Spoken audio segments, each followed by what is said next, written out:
Good afternoon, student. Hope you are well and fine. Today we are discussing about the Python, one of the topic which is related to your ICSE board.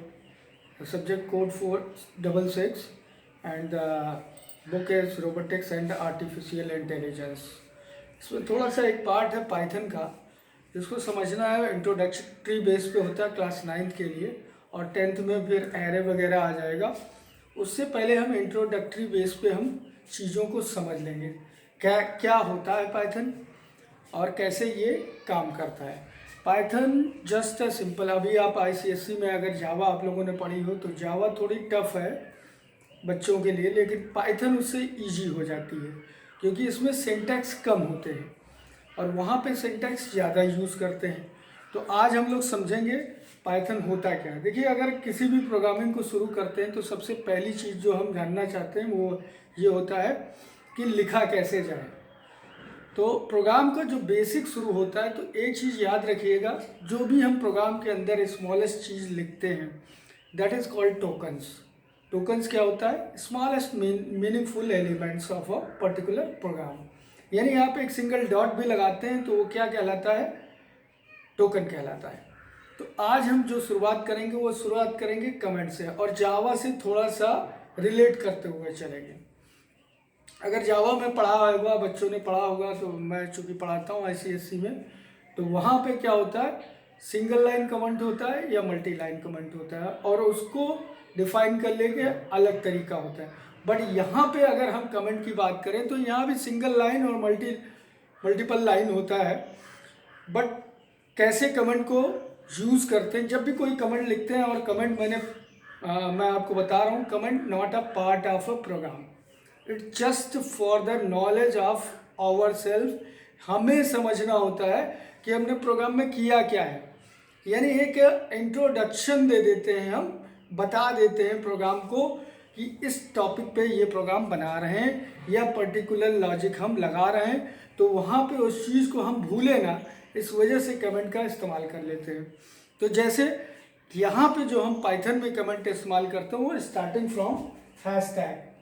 Hashtag आप लोग जानते होंगे mobile का होता है, same यहाँ भी उसी का इस्तेमाल हम करेंगे और इसी से प्रोग्राम जैसे हमने कहा hashtag this is my first program. अब अगर इसको समझें तो ये है क्या, और मैंने लिख दिया प्रिंट हेलो। अब अगर हम देखें तो जब प्रोग्राम का कंट्रोल आएगा तो सबसे पहले यहाँ पहुँचेगा और जैसे इसमें हैश देखेगा वो क्या करेगा, इसको इग्नोर कर देगा, यानी वो प्रोग्रामिंग का पार्ट रह ही नहीं गया।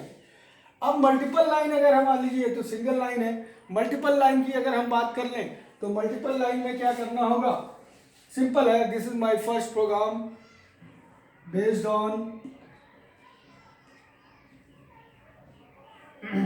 Addition something which is you want to make. आप जो भी बना रहे हैं उसको मल्टीपल लाइन में, यानी जितनी भी लाइन में आप चाहें तो कर सकते हैं। जैसे ये तो बस सिंगल लाइन और मल्टीपल लाइन, यानी हैश का इस्तेमाल करके हम क्या करते हैं, कमेंट्स का यूज़ करते हैं अपने प्रोग्राम के अंदर। तो कमेंट्स का जब यूज़ करते हैं तो हम सिंगल लाइन का भी यूज़ उसी तरीके से करेंगे और मल्टीपल लाइन है तो हर मल्टीपल लाइन दूसरी लाइन में हैश से ही स्टार्ट कर देंगे। इसी तरह होता है, अगर मान लीजिए मैंने लिख दिया x इक्वल्स टू 5 प्रिंट और पास कर दिया x, अब होगा क्या, अगर इसको देखें, अब यहां पे मैं चाहता हूं कि एक कमेंट डाल देता हूं, display the value of program. Next line आ गई, देखिए नेक्स्ट लाइन आ गई तो यहां हैश लगा देंगे हम। तो ये क्या हुआ, इन लाइन है, यानी लाइन के बीच में ही हमने कमेंट का इस्तेमाल कर लिया है। तो इन लाइन भी कह सकते हैं आप।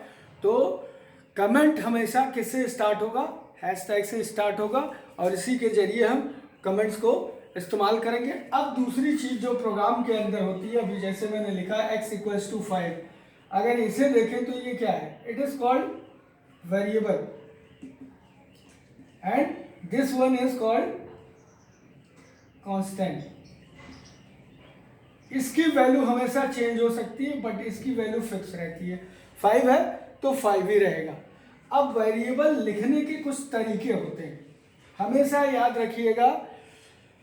वेरिएबल जो भी होगा वो, पहली बात तो पाइथन क्या है, केस सेंसिटिव लैंग्वेज है। केस का मतलब क्या होता है, अगर कैपिटल ए और स्मॉल ए लिखें तो दोनों की वैल्यू अलग मानी जाती है, इसीलिए इसको केस सेंसिटिव बोला गया है। अगर दोनों सेम होते हैं तो कभी भी हम इसे केस सेंसिटिव नहीं कहते। लेकिन वेरिएबल जब हम स्टार्ट करते हैं तो हमें हमेशा याद रखना, must be start with a letter. हमेशा किससे स्टार्ट करना है, लेटर के साथ स्टार्ट करना है। जैसे अभी मान लीजिए मुझे लिखना है num इक्वल्स टू 5, तो लेटर से स्टार्ट किया मैंने।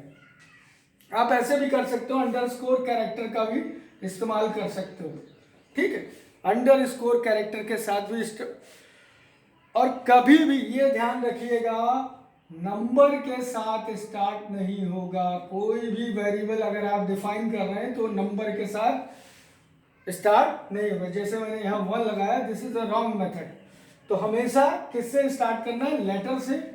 इसमें भी वेरिएबल को लिखने के कैमल शेप होते हैं, कई सारे शेप्स के जरिए हम लिख सकते हैं, लेकिन अभी हम उस टॉपिक पे नहीं जाएंगे। हम वेरिएबल को ही समझ लेते हैं। What is variable? वेरिएबल क्या है?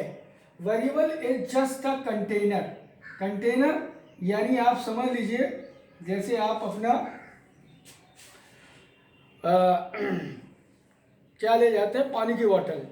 तो बोतल में होता क्या है, it just holding a value which is called water, यानी एक वैल्यू स्टोर कर रहा है। इसी तरह हम जब कोई वेरिएबल लेते हैं तो उस वेरिएबल का काम है to storing a particular value. कोई ना कोई वैल्यू स्टोर करानी होती है हमें।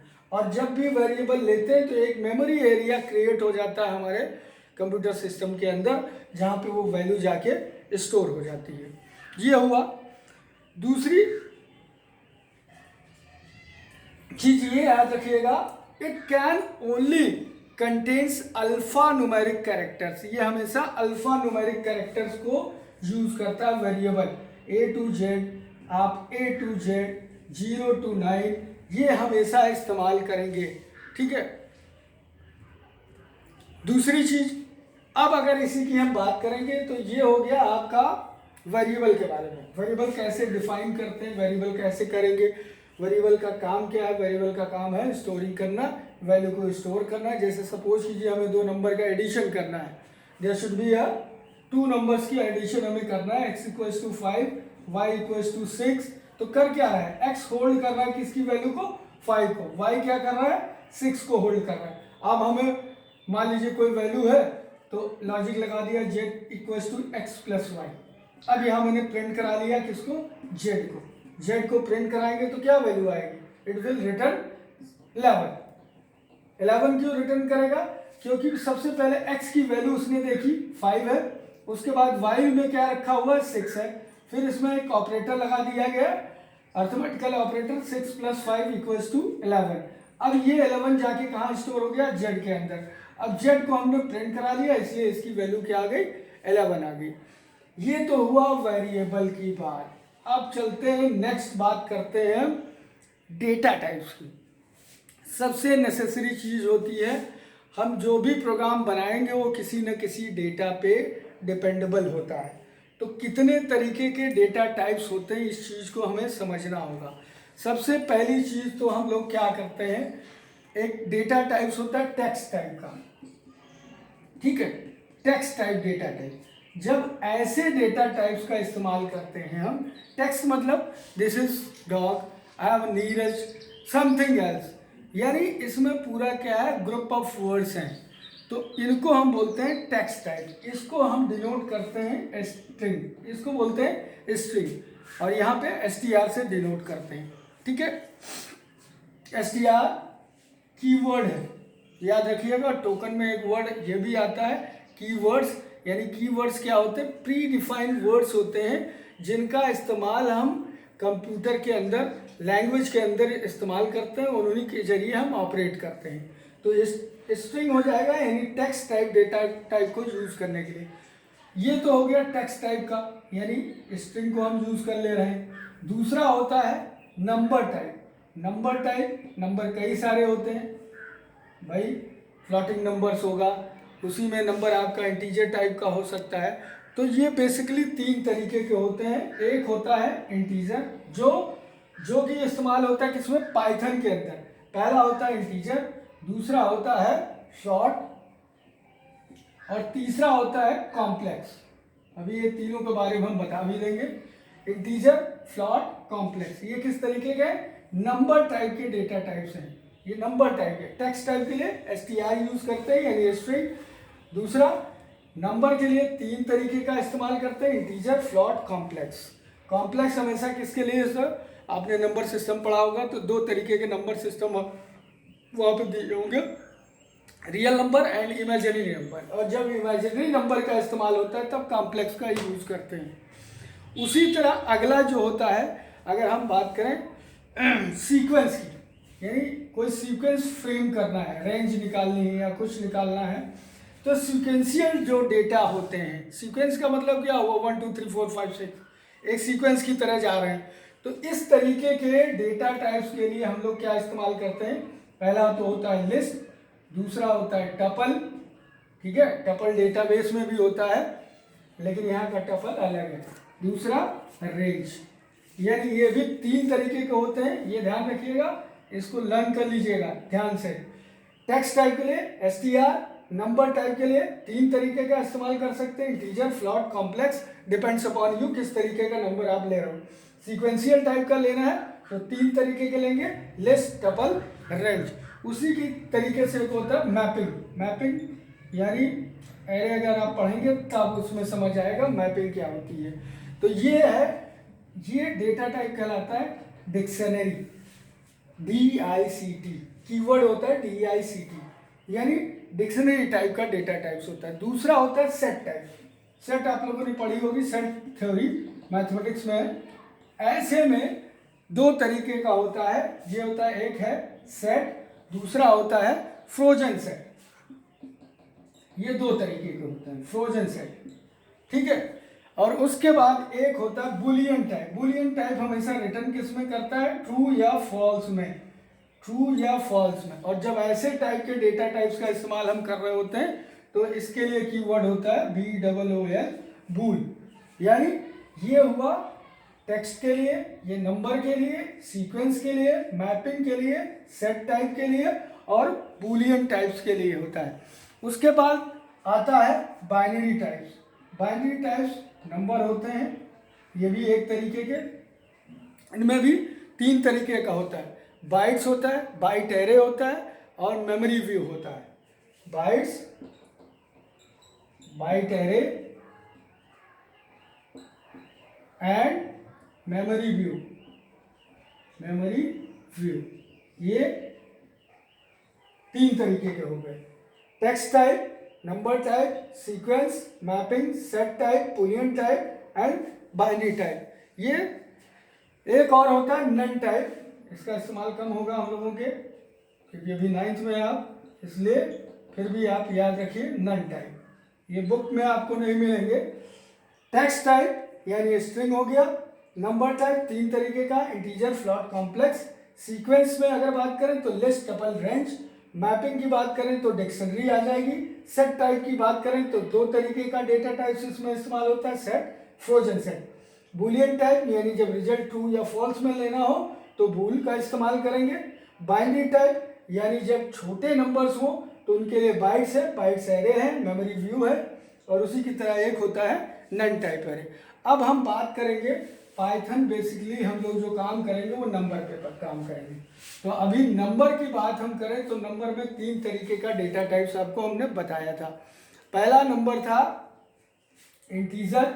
इंटीजर यानी पॉजिटिव या निगेटिव होगा या होल नंबर होगा, यानी -1 से लेके कुछ भी हो सकता है, 0 हो सकता है, इंटीजर हो गया। दूसरा फ्लॉट।